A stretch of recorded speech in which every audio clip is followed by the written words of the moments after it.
Fine, so I'd like to open our webinar today. I am Inga Rudas, and I am project director working at NGO Housing Initiative for Eastern Europe, based in Germany. Although working towards increasing housing condition in Eastern Europe, starting from Poland and even until Kazakhstan. So we are really working already since 20 years with multifamily houses in Eastern Europe, and we have faced energy poverty issues already since 2 decades. As partners of ComAct project, we are happy to invite you today for the first webinar in the series of three webinars, which will follow next year.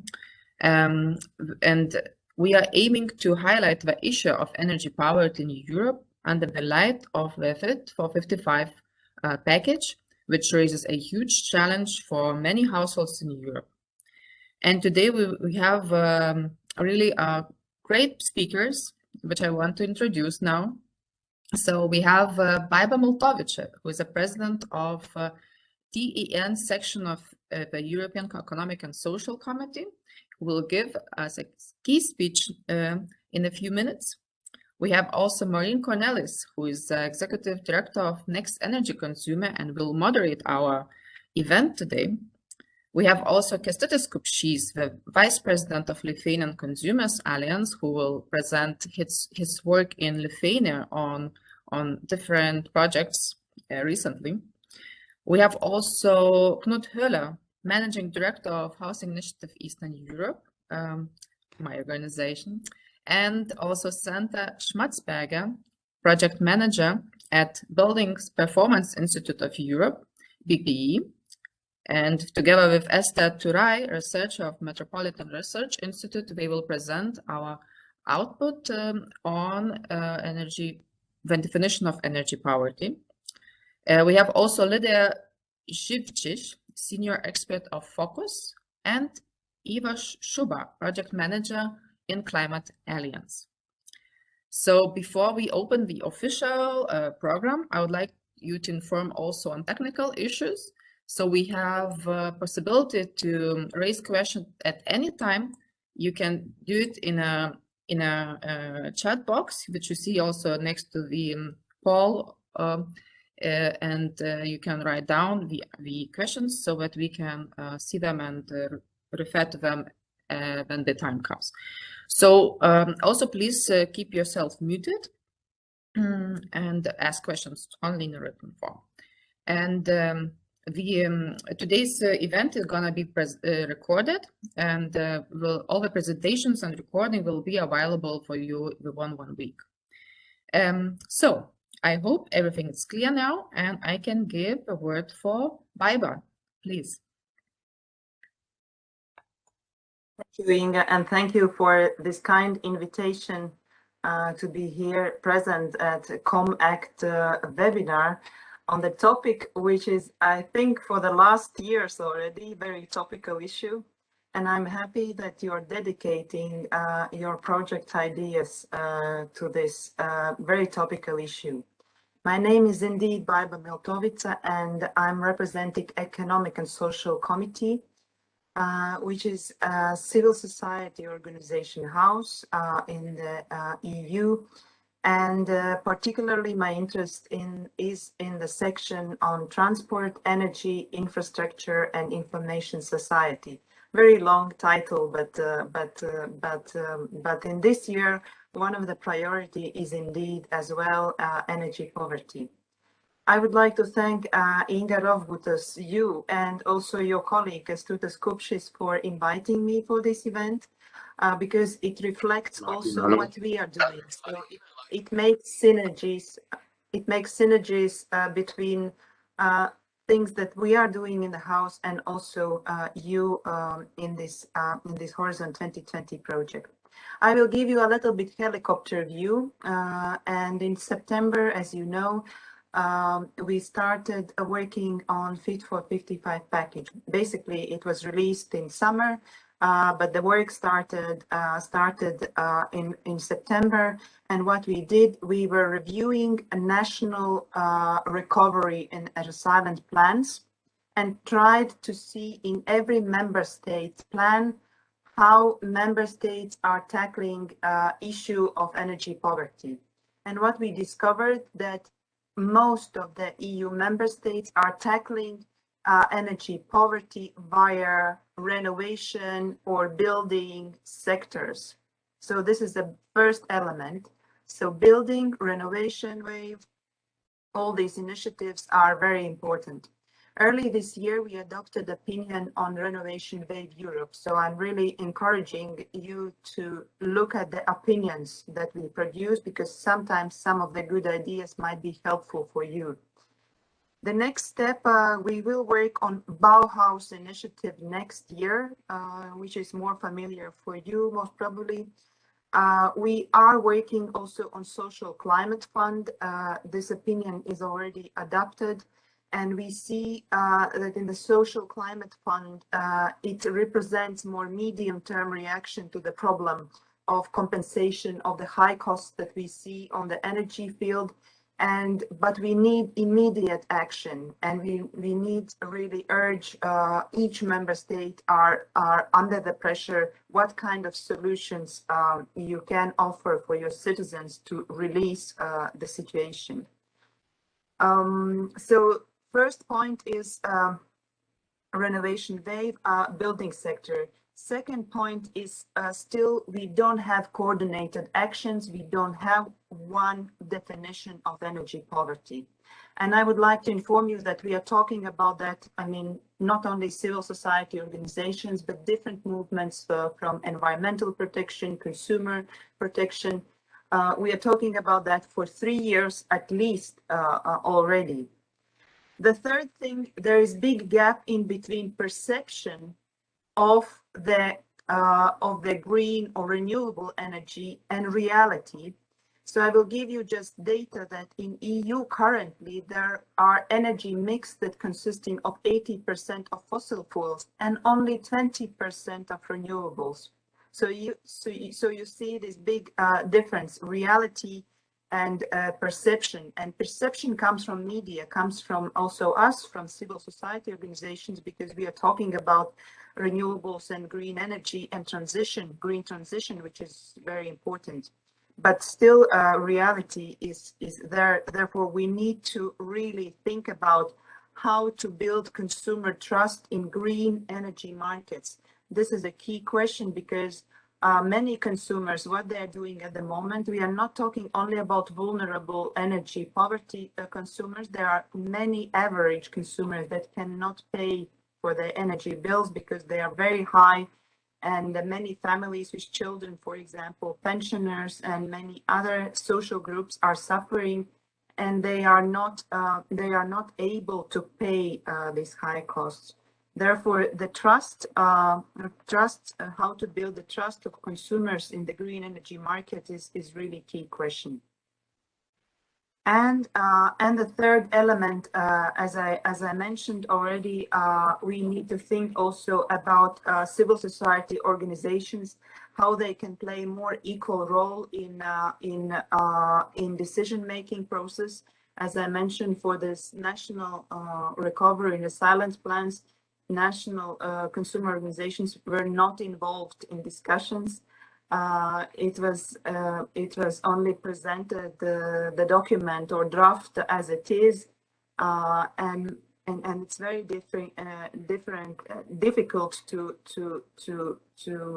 make ministries to involve you in the work of drafting these important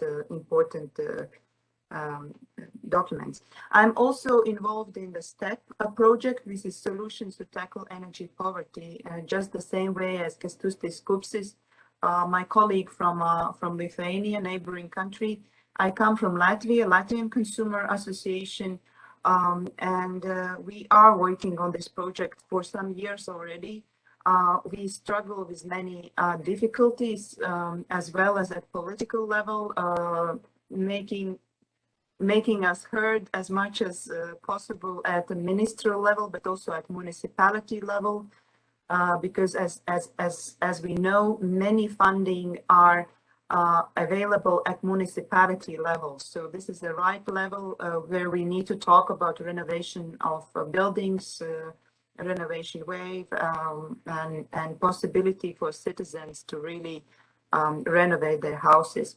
I don't want to take too much floor. I can talk, but as I mentioned, there are many documents on our table in the Economic and Social Committee, Social Climate Fund, Renovation Wave, Europe Initiative, Fit for 55 package. There's also Renovation Renewable Energy Directive, and for the next year, as I mentioned, we will work on Bauhaus Initiative. And also under the French presidency, we are working on renewable energy, and also how to make society to adapt to this green transition, and how to make them to accept more from the social perspective these changes that are happening in with climate change. Thank you, Inga, so much, and thank you, Kestutis, and I hope your day will be successful. End of the year is not the best timing because there are many events happening every day. I'm very happy to see Marine Cornelis. We met early last week on the Citizens Energy Forum with Energy Cities, and also I participated in Euroactive events, so it is also priority #1 for mass media. The energy prices are one of the priorities at the moment. Thank you so much, and wishing you a nice day. Thank you very much, Baiba Montovic. So it seems that we have really a lot of synergies, and we should keep exchanging about our works we are doing, so that we are stronger power in really making the energy poor also heard. So thank you very much. And then I will give the floor now for Marine. She will present updates about energy powered in Fit for 55 package. So it's like a fresh note to begin with our discussion. And yeah, so please, Marine Cornelis, you can start. Thank you so much, Baiba and Inga, for those first words. Baiba, you made a very inspiring speech, so it's going to be hard for all of us to come after you. But there are a few points that I really keep in mind. Is the word trust. It's really important to build this trust because we are all on board the climate crisis. So we have to be all on board the energy transition, and we have to make it just and fair. And I also keep in mind the reality that there are only 20% of renewable energy in the energy mix in Europe. So we really have to push for this to happen. And that's exactly what the Fit for 55 package is about. So I'm going to check if it should be working. I should have the control of it. Yeah. Okay, so this Fit for 55 package, so it won't be long and it won't be exhaustive. There are many things that I might not have seen or that you have discussed with your members, but that is what the text is about. The text of July 2021 is about. There is a lot of room for improvement that you will see, and I trust that as members of the European Economic and Social Committee, as members of Project Horizon 2020 project, you can really feed the Commission and different member states with interesting points to really improve this package. So this package really aims to address climate change and reduce greenhouse gas emissions by at least 55% in 2030. So it's getting bolder, and Europe is aiming to produce 40% of its energy from renewable energy sources against 20% today. So it's like doubling this source, knowing that whatever we do, we still increase our consumption. So we have to be very careful with what it means, because in the details, the figure, it will be really hard to address those little figures. So the July package really presented 7 objectives, having a direct impact in the energy sector and greenhouse gas emissions, the Renewable Energy Directive, the Energy Efficiency Directive, because without energy efficiency, we can't have those targets, the EU Emission Trading Scheme, the energy taxation or the taxonomy that you may have heard about, the aviation and the maritime sector, and also the alternative fuel infrastructure. So this basically now we're going to really address more the energy efficiency directive because it might be the priority #1 for energy poverty. Okay, I'm trying to move to the next page. Okay, so there are a few very positive advancements in this in the energy efficiency directive. There is a definition, although incomplete, and this definition of energy poverty includes the lack of access to essential energy services that underpin a decent standard of living and health, including adequate warmth, cooling, lighting, and energy to power appliances in the relevant national context, existing social policy, and other relevant policies. So it's quite broad, but what you can see is that the cooking needs, for instance, or the summer needs are not in the definition. So I guess that there is room for improvement over there.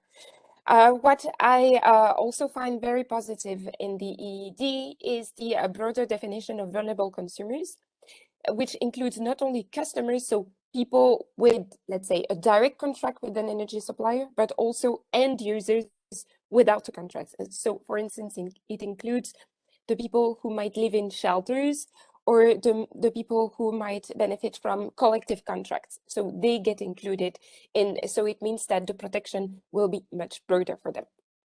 There is a greater attention to gender and discrimination issues. I find it extremely positive. Maybe Lydia will say something about it later, Lydia Jeftif from Focus. In particular, there are attention to the specific needs of women, people with disabilities, elderly people, children, and people from racial and ethnic minorities. So it's really, really positive that the EU acknowledge that we are not all the same, that we are not all with the same strengths. There is also a very positive advancements. It's those expert networks and cross-sectoral working groups to combat EP with representatives of different viewpoints. And for instance, associations that are dealing with racism could be involved in the discussion, and I find this very, very positive. Because in the country where I come from, France, there are a lot of problems coming from, let's say, ghettos or really parts of the countries where information doesn't access, and the quality of the buildings in those areas can be really, really poor, but it's never addressed. And last but not least, the Social Climate Fund, it's to support households, including those living in rural and remote regions, transport users, and micro enterprises. So this is quite an advancement to dedicate some part of the money to this.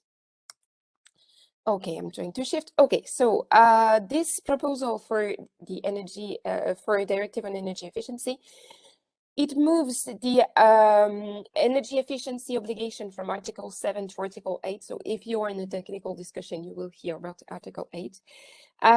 Member states have to achieve some energy savings for vulnerable customers and end users, people in energy poverty, and people living in social housing. So it's explicit. It's excellent that it's explicit. Then you have national minimum energy saving thresholds for vulnerable people.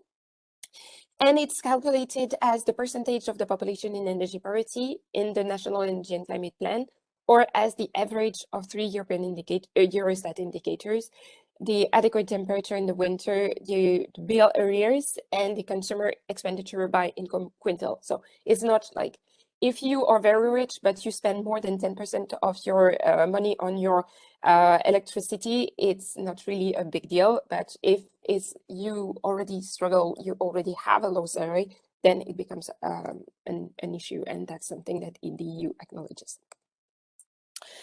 I found Article 22 really, really useful and very important. It's about empowering and protecting vulnerable customers and alleviating energy poverty. So again, there is this broader notion of vulnerable consumers, which includes end users. There are energy efficiency measures specifically targeted at people in energy poverty to mitigate the regressive effects of energy efficiency and climate change policies, for instance, and those networks of cross-sectoral experts that I was mentioning earlier.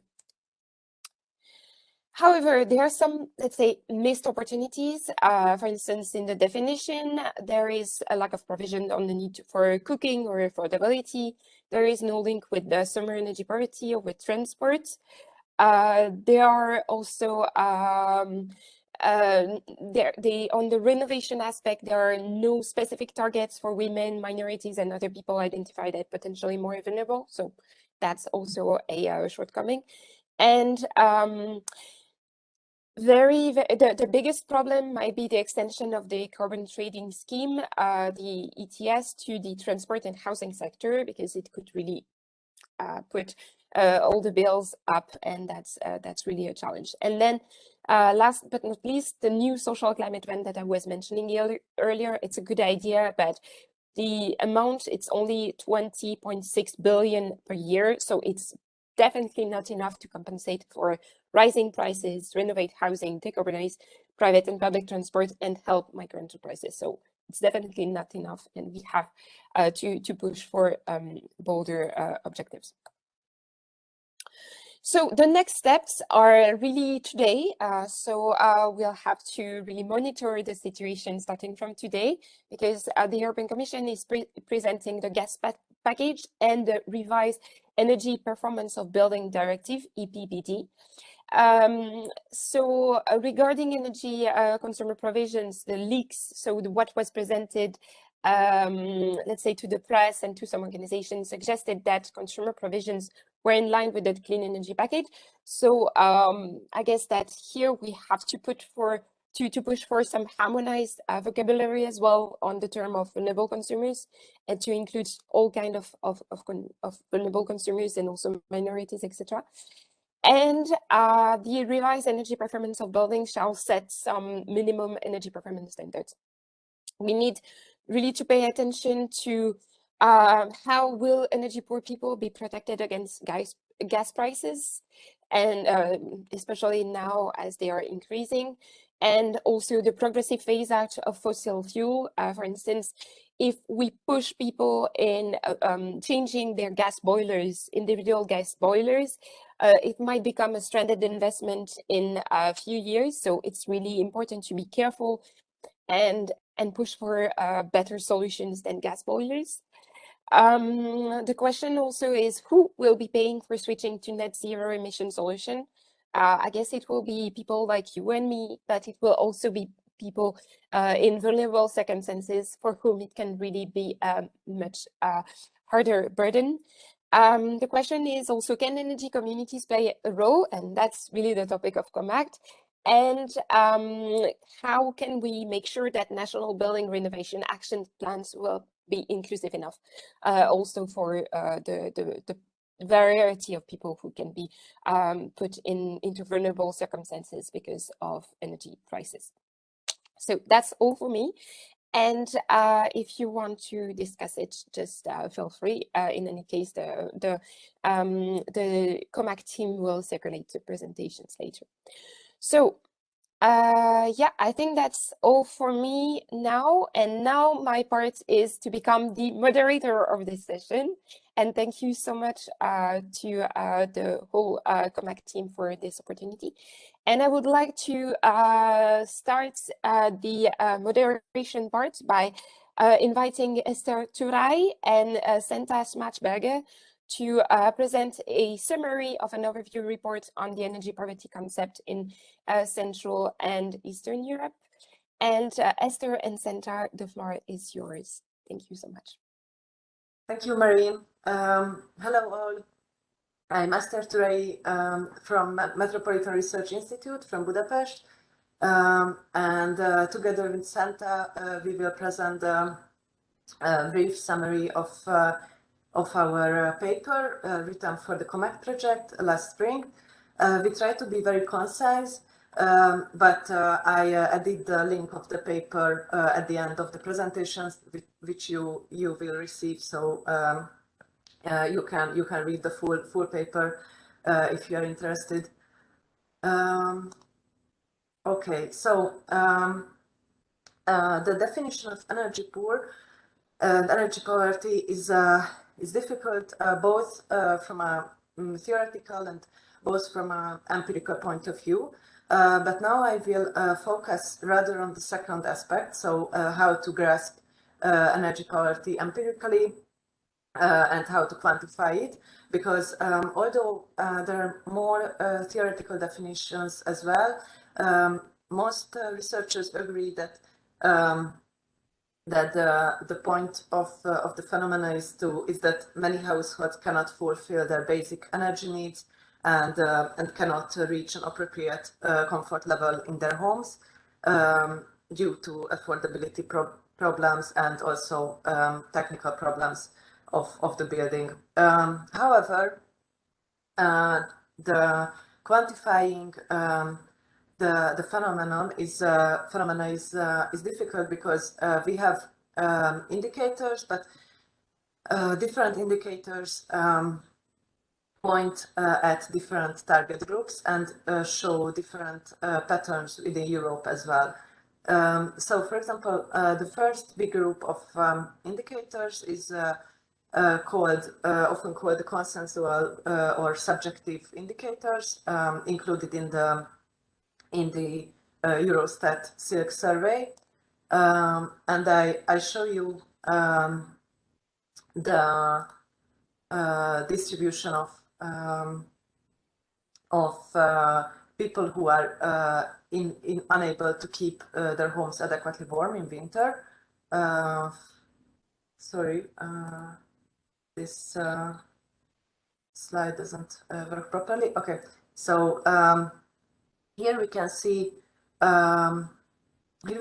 basically a southern-northern divide within Europe with some simplification. So we can see the very severe energy poverty situation in the post-Yugoslavian and the southern European area, and we can see a better situation in the northern part, except from Lithuania, which is an outlier in the region. If we look at the share of households who cannot keep their homes comfortably cool during the summertime, we can see a bit different pattern, because this indicator highlights the disadvantage of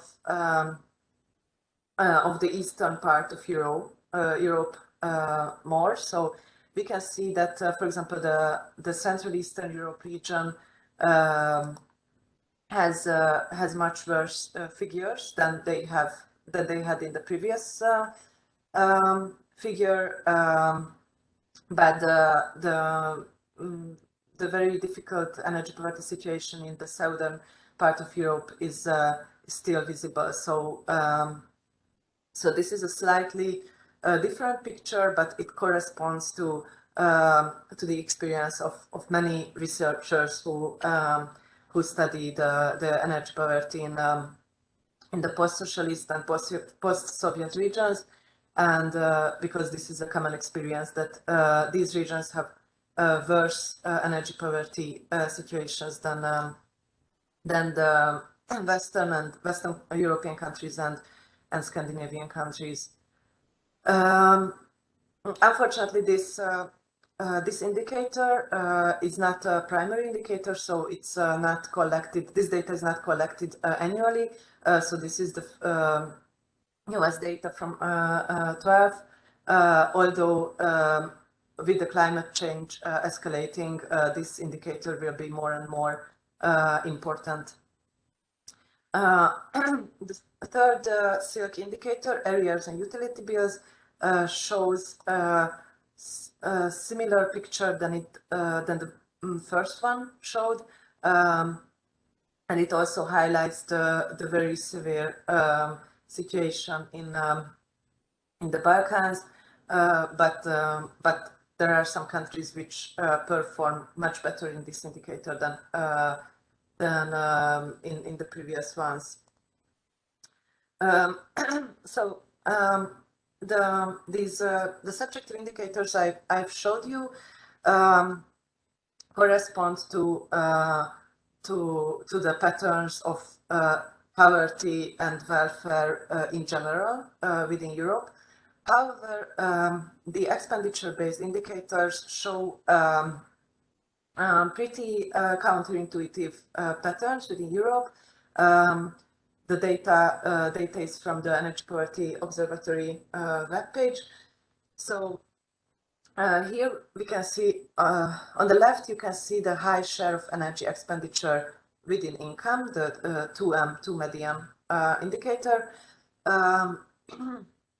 which shows, so according to this, situation is worse in Scandinavian countries, and within other European countries the pattern is quite random, and a very similar picture can be seen on the right, which is the too low absolute energy expenditure, which refers mostly to underheating the apartments.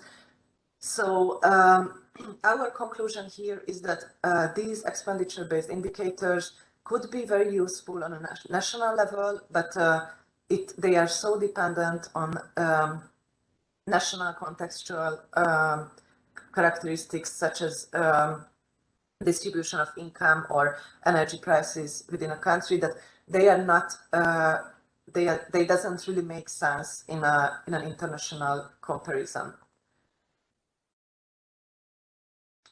The difficulty with measuring energy poverty in a European level is that different indicators grasp very different aspects of energy poverty. So we argue that no single indicator from the current mainstream indicators can grasp the complexity of this phenomenon, and there is a need for using multiple indicators. However, so there are some initiatives to apply more complex, more sophisticated indicators which can grasp the complexity of energy poverty, but we don't have enough data for them to make them comparable in Europe. And another common problem with quantifying energy poverty is that even on national level, the indicator, the target group of interventions really depends on what indicators do you use. So there are some examples in the paper which I don't have time now to elaborate on. So a few words about energy poverty in the post-socialist and post-Soviet regions of Europe. As you could see in the first group of maps, these regions are disadvantaged also from an energy poverty point of view, mostly because of lower incomes and highly inefficient building stock. There are specific characteristics of these regions, which I will illustrate by presenting our results of analyzing the 5 pilot countries of ComAct: Bulgaria, Hungary, Lithuania, North Macedonia, and Ukraine. As with every international comparison, the difficulty is that there are some common patterns, but also even within the same region, there are big differences and variances. However, in post-socialist regions, the homeownership rate is traditionally very high since the transition, and And this results in lot of energy poor people living in their own homes, as opposed to Western Europe, where poor people more typically live in the public rental sector. So this creates a difficult situation for renovations and also targeting the energy poor. And also, because of the high share of multifamily buildings and multifamily buildings, including energy poor people, there is a need for a definition not only on household level but building level. So this is also a central issue in the ComAct project, but we think that it would be worth to find out how to grasp energy poverty on the building level, because it would be really helpful for targeting social policy to multifamily buildings. We have only two indicators which we have data for in all countries. You will have the presentation, so for those who likes to go deeper into the details of statistic data, you can watch this table. Okay, so these are only a few highlights from the analysis of the pilot countries. I have to note that this analysis was based on desk research, so secondary analysis of data. However, we are now working on survey research in the 5 pilot countries in multifamily buildings. So probably in the next ComAct webinar we can present those our own data too.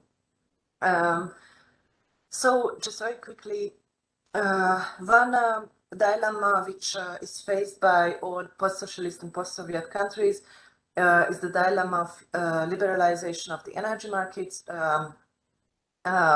which conflicts with of affordability of energy prices. So after the transition, in most countries, a big social crisis and welfare crisis emerged, and at the same time, the countries are pressured to pressure to liberalize their markets and integrate, getting integrated into the competitive European markets.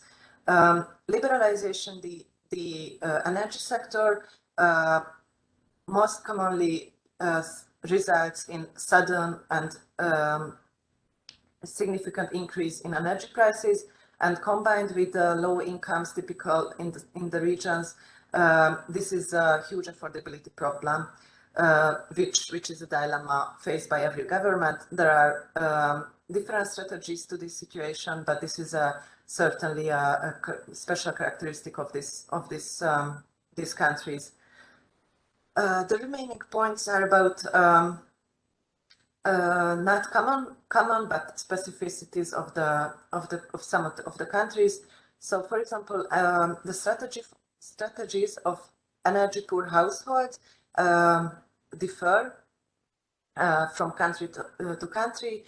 For example, in Macedonia and Lithuania, underheating seems to be the dominant strategy of energy poor people. So, in Macedonia, half of the average area of dwellings remains unheated in winter time. So this is a very crucial problem. There are different territorial patterns. For example, in Hungary, the geographical distribution of energy poverty is highly uneven. So the same indicator, which shows 5% energy poverty on average, can exceed 50% in the poorest areas of Hungary. While we think that in Macedonia the distribution is more even. Okay,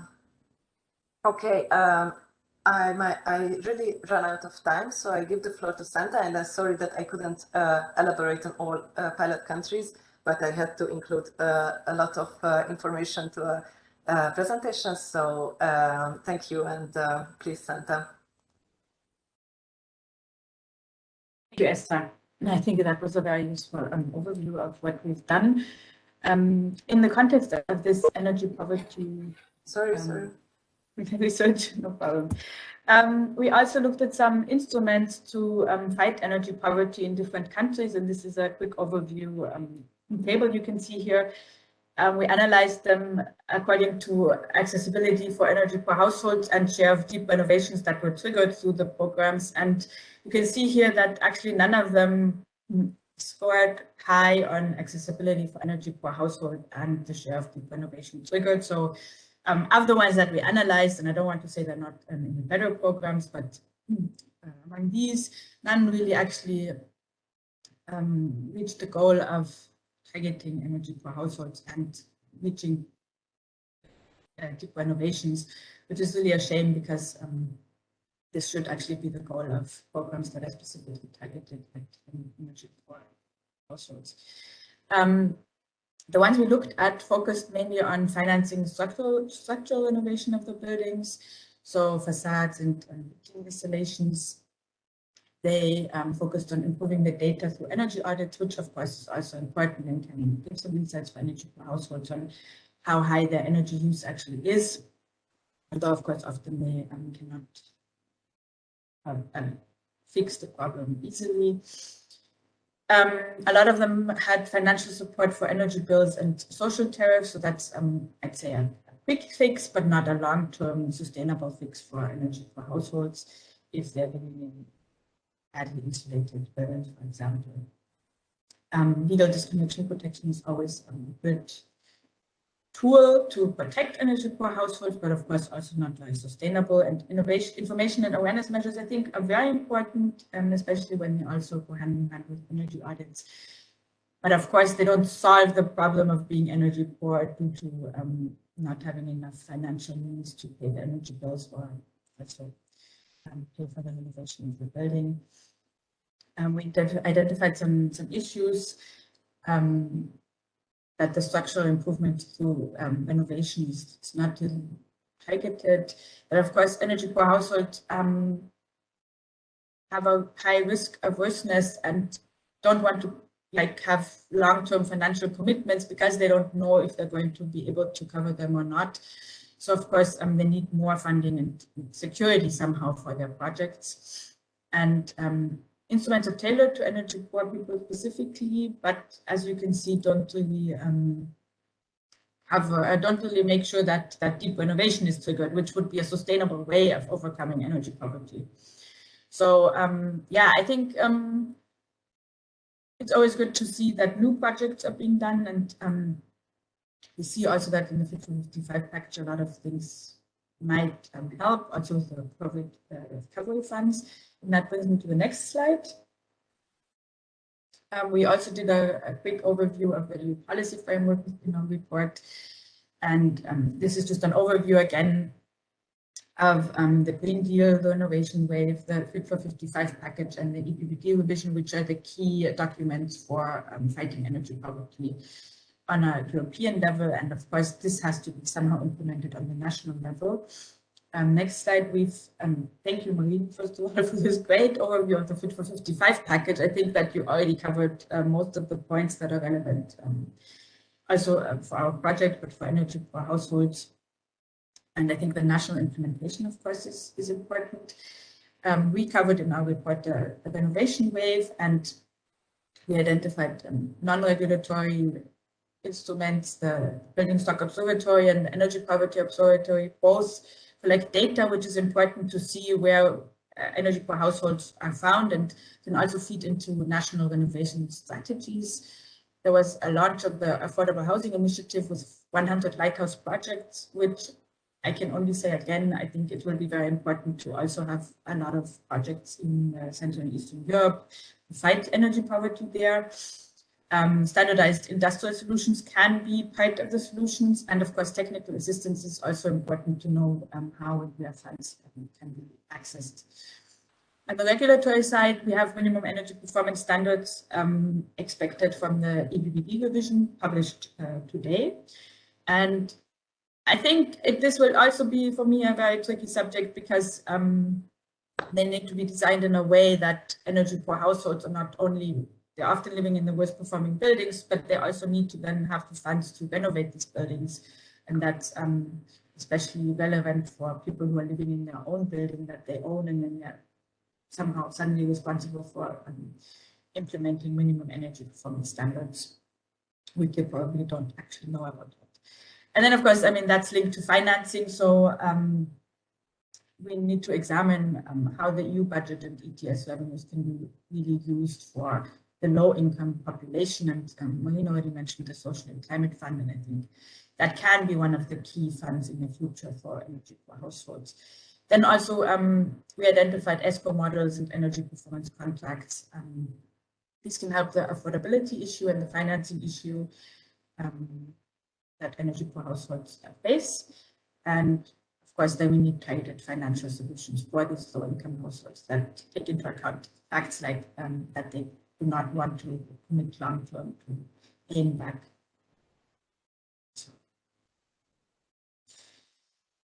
Paying back loans in the long term. Yeah, thanks, Esther. We have the yeah. You can go to the next slide. We have the link to the report we did in our slides, so you can check that out and you can contact us also if you have more questions on it. Thank you so much, Senta and Esther. And now I have the pleasure to give the floor to Kęstutis Kopšys. Kęstutis will be telling us about the energy parity from a customer organization perspective, and in particular in Lithuania. So Kęstutis, the floor is yours. Thank you so much, Marine. I hope that my voice is coming through clearly. All's good? Okay, thanks. I know that I only have something like 8 minutes, and let me quickly jump into the topic by telling you a short story, which I've heard in one of similar seminars, and that's about a renovated house with a person living in the kind of a person of decent age, probably with a little bit lower means, and still she was happy to have her house renovated. And it's a typical national landscape, yeah, like many senior people living in multi-family houses, not renovated. Once they get their renovation, they are suddenly in a situation where it's not underheating, but it's overheating problem that is prevalent. And you know, this lady did what? She simply, she refused. She had no idea she could turn off her batteries and probably set the thermostat at a lower mark. She simply, when it was too hot, she simply opened her windows. And that's how all the heat evaporated into the atmosphere. And of course, that's how she got her thermal comfort. It was too hot, she opened the window, even during the winter season. And it was suddenly when researchers came up to her, kind of asking why was she behaving like this. The response was very let's say very simple one. Yeah, she was doing that because she was afraid of touching the thermostat. She had no idea she could do it the other way, not just opening the window. And it leads me to our role here in this debate. So next slide, please. We are a consumer organization built from 10 smaller consumer organizations in Lithuania. And as umbrella organization, we work a lot on consumer protection, participation in court cases, advocacy, of course, and policy setting issues. We are part of the European Consumer Network, BEUC, and we also represent consumers in different European and national groups. But with consumer education, next slide, please. Consumer education is really part of our mainstream work, and we like to push those topics like renewable energy, green finance, and zero carbon mobility, all the stuff you see listed here as part of our agenda of communicating how consumers can get involved. Next slide. So first of all, I would like to let you know that our other Horizon 2020 project, Solutions to Tackle Energy Poverty, is already approaching the end phase, and we managed to create a network of energy advisors in Lithuania. That was not such network was in our minds since ages, but there was no political will, probably. There was no financing for that. STEP project, financed by the EU, helped us to come closer to that goal of having a real energy advisory network, because we trained something like 200 frontline workers, and we also have in-house consulting facility with advice hotline. So for probably in the next life, or maybe in the next decade, we can expect that people who experience issues with thermal comfort in their houses can call us and essentially solve these types of things of overheating or underheating or lack of ventilation and things, because we provide that advice. And the STEP project involves policy making, and we are so proud that we are explicitly mentioned in the NECP, in the National Energy and Climate Plan back in 2019 as one of measures.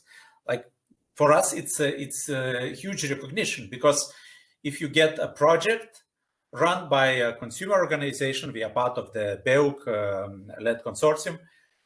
If you see that your project is recognized as one of the measures to combat energy poverty, so you are probably on the right track. Next slide, please. And then, well, we go one step more. I will not talk about ComAct, because ComAct was already presented here. Our next, or let's say the project we are starting with now, is about collective renewable energy purchases of consumers. We aim to organize at least 1,000 people in Lithuania to collectively buy a solar installation. And the Lithuanian legal environment provides us tools for that. So it's not only about consumer education, which probably is the starting point.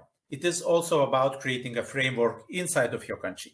When thinking about all the European initiatives, like, we really have a framework developing step after step to make energy poverty more recognized, to make it a potential agenda point for national legislative pipelines. Still, so many things are going at the local level, at the national, at the grassroots level. And we want to mobilize consumers to make them act collectively as a purchasing power and get their solar plants cheaper than elsewhere. Yeah, that's also a very important point. And we see our role as consumer organization to make those collective purchases, those joint initiatives possible. Next slide, please. We believe, like I'm coming to an end of my presentation. Don't be afraid, Marine. I still probably have a few slides left, and it will not be too long. Yeah. So we see that there is of course a lack of coherent framework, let's say, and there is still also sometimes a lack of understanding, a lack of goodwill among state institutions and policymakers. But even if we had this, it's not enough, because you can have the most developed framework still without working from the ground. You will not be able to achieve your policy objectives. Here's an example. We have a state support scheme which targets vulnerable people. They give 1 million euros with to families which correspond to certain criteria, and that's the state-run scheme, and they provide up to 80% of subsidy for solar panel installation. Now, the top ceiling of that installation size is 10 kilowatts, and you get 80% of subsidy. Now think and guess, if you have 10 kilowatts and you have almost all the price subsidized, what is the average size of your typical installation in this program, in this support program? Of course, it's 10 kilowatt. Everybody is willing to take the maximum. And that's how 1 million euros is distributed to 1 million euros to 100 people, because everybody is keen to take the maximum amount. They don't care about 2 or 3 kilowatts, sufficient for an average household. They want maximum.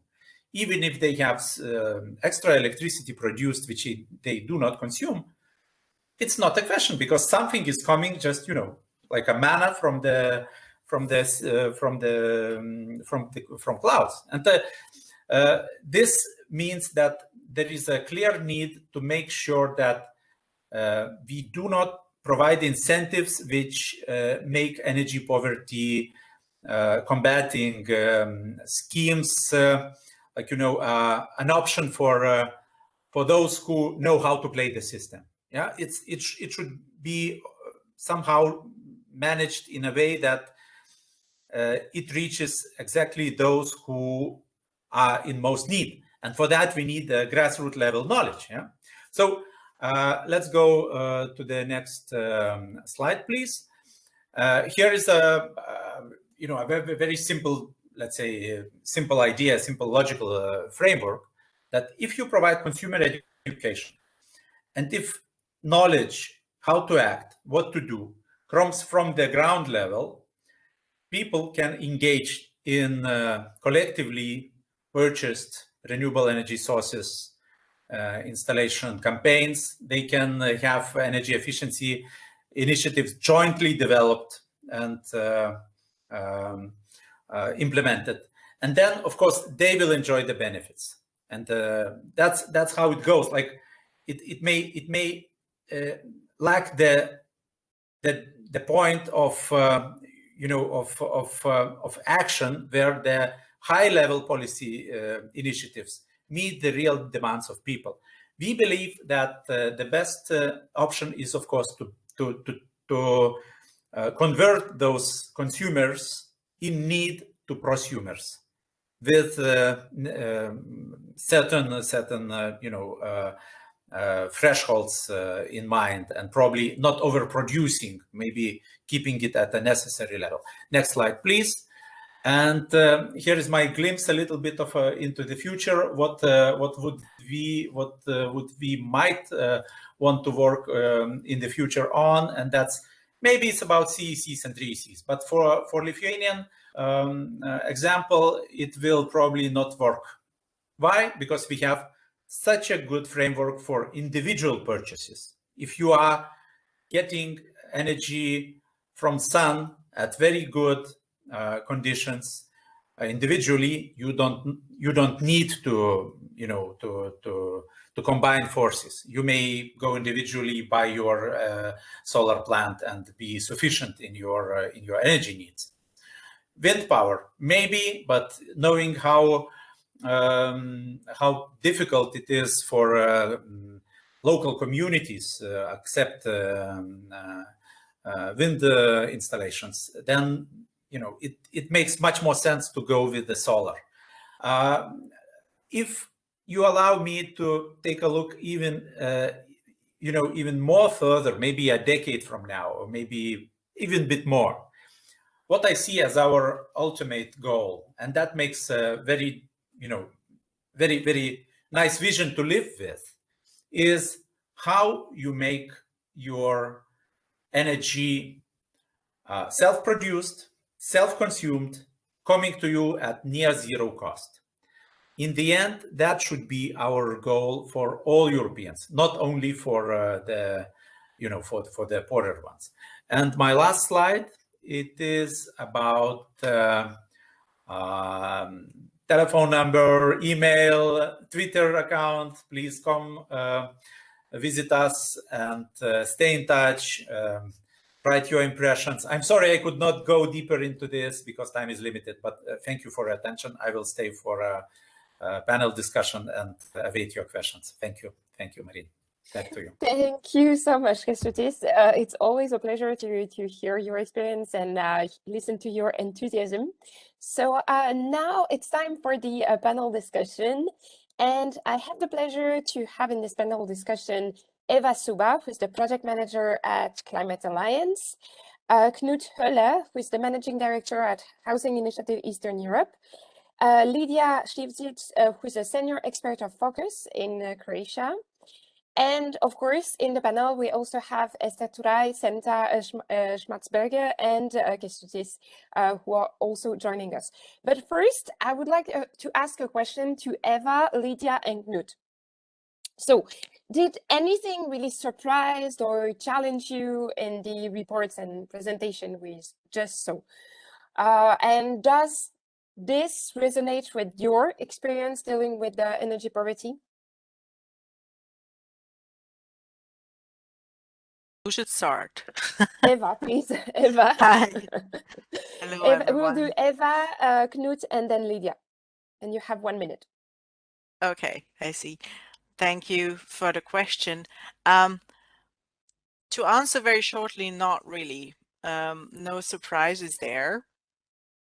From Climate Alliance perspective, I think it's one of the most important things that stood out is that we really need a common definition on energy poverty, and how the definition looks like, whether it's on a European level, whether it's a national level, that all has an extremely important effect on the local level, not only in terms of municipalities, but also regions and countries.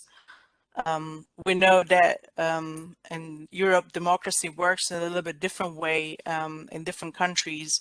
And of course, Central Eastern Europe differs in terms of how policies are implemented from, let's say, Germany or France. But there's no surprise there that the local level is one of the most important levels when it comes to implementing measures, implementing policies to alleviate energy poverty. And I think there's no surprise there that if we have a definition, if we have a common understanding on the indicators that provide information not only for the policy, but also for the practice level, then we know how to tackle energy poverty in what sense. And I think that's a very important issue that all countries should take into consideration when they tackle energy poverty in their recovery plans and when they consider actions to support the local level in actually implementing these plans. Thank you so much, Eva. Indeed, the local level and the support of the different schemes is essential. Knut, is there something you would like to add on what Eva just said? Yeah, thank you, Marine. I think we have a really interesting event today, and also the presentations I like very much. I think we also need to look a little bit from the expected and wished results to this definition. And I think, of course, the Green Deal cannot be paid by the most vulnerable tenants. That's clear.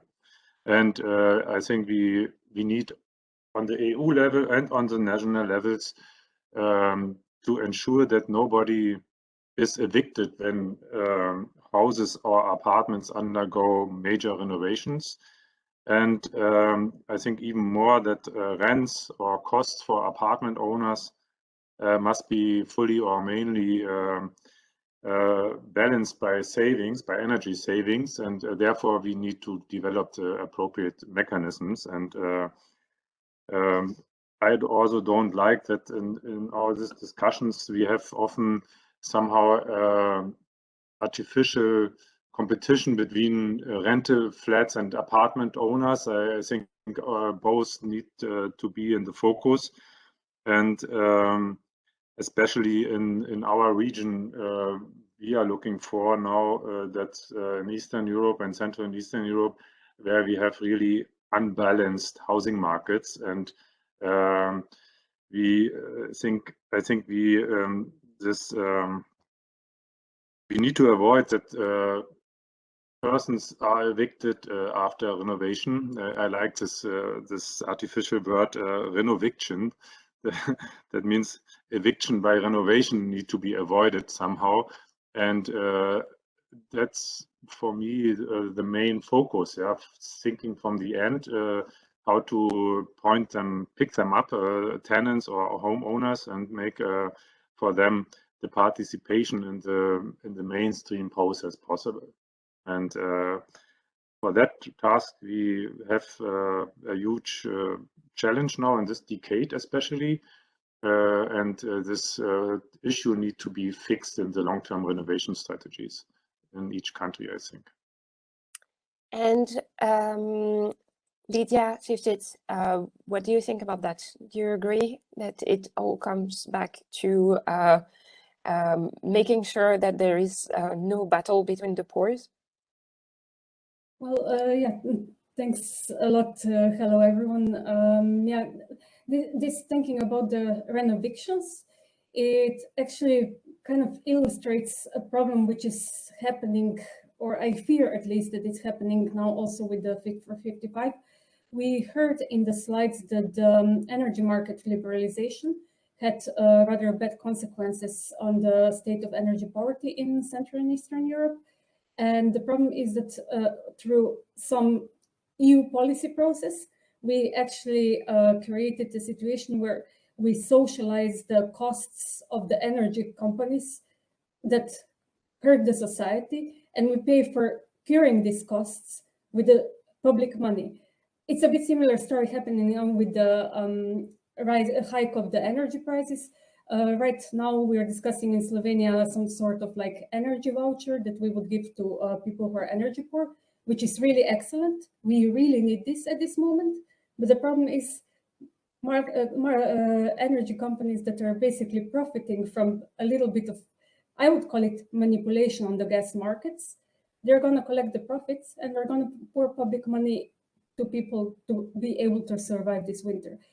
And it's a bit similar with the renovictions. I have this fear that some of the directives that are launched now, especially the one that should be launched today, the EPBD, might actually do the same. It is also very bad if I look at it from the perspective of women. I'm sorry, I have to bring the gender issue into this, because this is what we've been looking at in my project, the project that I'm coordinating. It's a Horizon 2020 project called Empowerment. I shared the link. And we did a bit of analysis and thinking, and actually, when we look at the renovation, ownership is mainly with men. The funds for renovation will mainly be okay, I'm doing a caricature here, and just to make a point, it's not so black and white, but yeah. So the funds will go to men. Women who tend to rent might end up with higher rents, might end up with having to move somewhere else, and so on. It's not only that, it's also, for example, the jobs. When it comes to, let's say, renewables and energy efficiency, it's mainly jobs for the male part of the population, not so much for women. So again, we're like coming in a discussion that European policies are kind of splitting the gap. And these are, I think, the issues that we will need to tackle and discuss in the coming weeks. Thank you. Yes, thank you so much, Lydia. You already raised the point that I wanted to make for the follow-up question, which was really about this package of the directives that we are receiving at EU level. This question is for everyone, but we will start with Senta and Esther.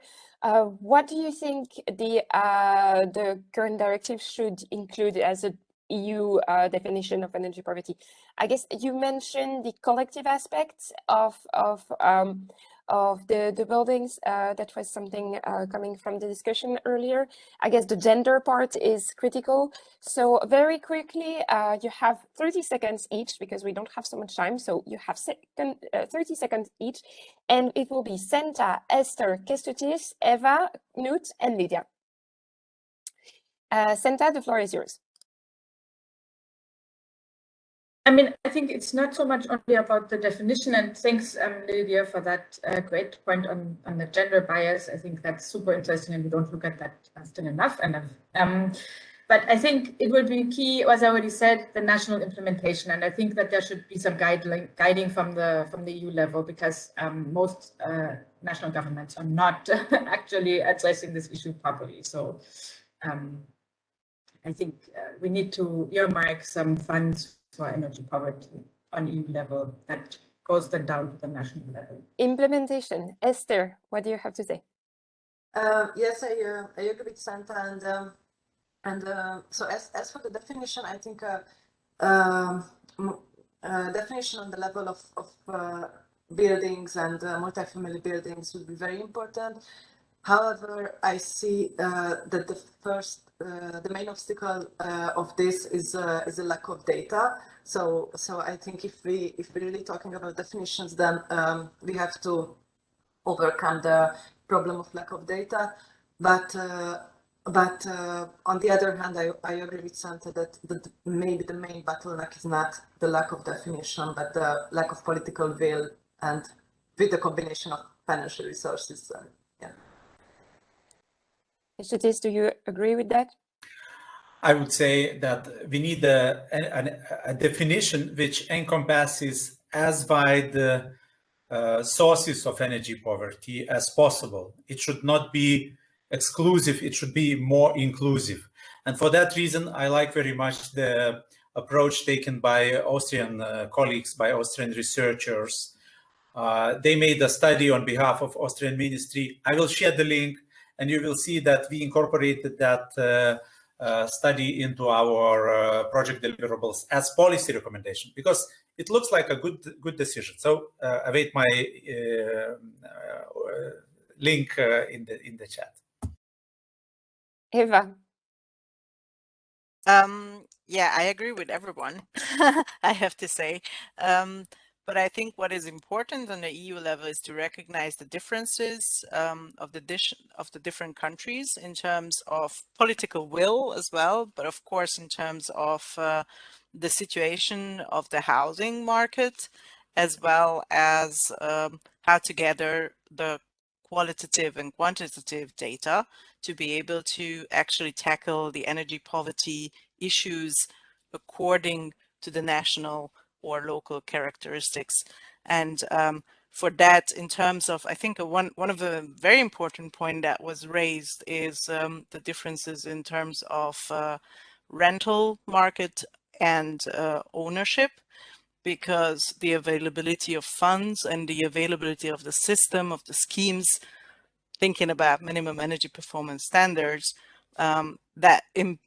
like the situation on the ground impacts on the access to these funds. And of course, it impacts on how these measures can be implemented. So I think that's a very important point. In terms of that, I also am going to write in the chat a resource, the energypoverty.info, that tackles the rental sector around Europe. Knut. It's hard agree really not to to this, agree with what was said before. What? It's really hard not to agree with what was said before, Knut. And Lydia, Yeah. it's becoming harder and harder. Yeah, it's of course I of course agree to the speakers before me, and maybe if we could manage to add to this definition social reference or social component, yeah, that is give direction that this so-called social allowances or housing allowances, we can avoid this problem. And if we connect this with the climate efforts and renovation targets, then it could be there as a so-called climate allowance that vulnerable population can get special assistance to take part to this process. And of course, we have a lot of differences in Europe, but I think in general, to fix such a component could be helpful, yeah, and also for comparison. Lydia? Oh, you're muted. It's not so difficult at all. I might be going out of the orbit a little bit, but I would say instead of making a definition of energy poverty, why don't we make a definition also of energy extravagance? I never discussed this, but okay, coming back from the orbit, although I think it would be an interesting discussion. What I would think is necessary to look at definition that includes the gender and intersectionality perspective, and also the year through definition of energy poverty. Right now, we're looking mostly at the winter manifestations of energy poverty and less to the summer side. And the summer side is becoming striking and more. We see this in Empowerment Project, where we're dealing with the Mediterranean areas and people, for example, that had their renovations done by subsidies for energy pool families and so on. They say, yeah, in winter it's now much better, it's much nicer, but in summers sometimes it's worse. And we have to take that into account. Yes, we definitely have to take that into account, especially with global warming. It's all becoming way more difficult, and we have to acknowledge this. And it's quite a shame that EU is not collecting data on summer energy poverty. It has not been collecting data since 2012. So let's put that on the top of our arguments. Question to all of you, but I would start really with Kestutis, then Senta and Esther. How should the experience of ComAct countries be better considered at EU level? Kestutis? Well, for me, the most important aspect is encouraging our on-the-ground activities. You know, talking from the consumer organization perspective, I see that consumers need systemic support and access to information, access to advice in every country. We take Germany as a good example. We can have some other countries, but we really need guarantee of having an access point. How to make it possible through the framework of the European policy making, it's probably a very long way. Sometimes it's even better to take your own initiative and go forward with what you can do on the ground. But still, the ball remains, of course, also on the policymakers' camp. Thanks. Esther, Senta, do you agree with that? Esther? To some extent, yes. I think grassroots initiatives are important, but what I would also highlight is what was also highlighted by Baiba in the keynote speech, that municipalities are key actors in tackling energy poverty, and I see I think they could have more direct support from the European Union and not only through national governments, because in some cases that doesn't really work well. So I think that would be important. And I want to highlight the issue of trust that also Marine and Baiba highlighted previously. So people in this region have trust issues which are rooted on historical experiences, and also the very difficult affordability problems. And I think this needs to be handled also from a social or welfare, and also from a cultural point of view. And so in a lot of discourse, for example, about energy communities, examples are from Germany or other Western European countries where there are much higher income and people get active much more easily. Thanks. Santa, would like to add up? I mean, I fully agree with what Esther said. I think that a lot has to be done on the municipal level and obviously on the consumer level, as Kestutis said. And I would maybe add, I think I would like to, on a European level, hear more Eastern and Central and Eastern Europe voices, see more best practice examples. I mean, I have a feeling like Western European, the debate is moving to, you know, digital building logbooks, material passports, like at a very fast pace. And how, I mean, and in the Central and Eastern European debate, we're still looking at energy poverty and how to achieve deep renovation. So, I mean, I would like to see all these aspects come together and see a bunch of Eastern European best practice examples that also have digital books and, you know, have a fast move forward, not a slow one. And I think that the European Union could actually, through like technical assistance, do a lot in that respect that they're not doing, because they actually don't somehow think that Central and Eastern Europe is capable of that. And I think they are actually. So, I mean, yes, more effort. Yeah, I guess it's also a European approach that is very arrogant towards the Eastern and Central and Eastern Europe. Eva, Lydia, would you agree with that? Lydia, maybe? Yeah, actually, this is something we're trying to bring to the European discussion already for a few years. Yeah, it's very different. Like, I know in Germany, we're looking at the device that switches on and off the boiler, and in Eastern Europe, we're looking at the broken glass in the windows. So yeah, it's desperately necessary to balance this debate.